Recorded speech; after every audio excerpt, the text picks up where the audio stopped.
ಇದು ಸ್ಥಾಪನೆ ಯಾವಾಗ ಆಗೈತ್ರಿ? ಎಲ್ಲ ಹೇಳ್ತೇನೆ. ವಿಜಾಪುರದಾಗ ಪಾಂಡುರಂಗ ಅನಂತ ಪ್ರಭು ದೇಸಾಯಿ ಅಂತ ವಕೀಲರಿದ್ರು. ಅವರು ಸುಮಾರು 1850ನೇ ಇಸ್ವಿಯೊಳಗೆ ಇಲ್ಲಿ ವಿಜಾಪುರಕ್ಕೆ ಬಂದಿರಬಹುದು. ಮೂಲತಃ ಅವರು ರತ್ನಾಗಿರಿ ಅವರು, ಮಹಾರಾಷ್ಟ್ರದವರು, ಮಾಲ್ವಂಡ್, ಅಲ್ಲಿಂದ ಬಂದರು. ಮುಂದೆ ಬಂದ ಮೇಲೆ ಅವರು ಥೋಡೆ ದಿವಸ ಮುಧೋಳ ಸಂಸ್ಥಾನದಾಗಿದ್ದರು. ಮುಧೋಳ ಸಂಸ್ಥಾನದಾಗ ಮುಂದೆ ಆದ್ಮೇಲೆ ಅಲ್ಲಿಂದ ವಿಜಾಪುರಕ್ಕೆ ಬಂದರು. ಅಲ್ಲಿಂದ ವಕೀಲ ಶುರು ಆಯ್ತು. 1896 ಈ ಗುಡಿ ಎದುರು ಒಂದು ದೊಡ್ಡ ಮನೆ ಅದ. ಆ ಮನೆ ಅವರು ಕಟ್ಟಿಸಿದ್ರು. ಅವ್ರ ವಕೀಲ ಶುರು ಆಯ್ತು.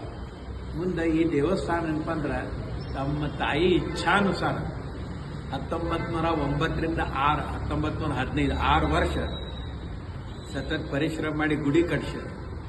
ಈ ಗುಡಿ ಸ್ಥಾಪನೆ ಆಗಿದ್ದು 1915. ಈ ಅವ್ರು ಯಾರು ಇಲ್ಲ ಈಗ. ಆಮೇಲೆ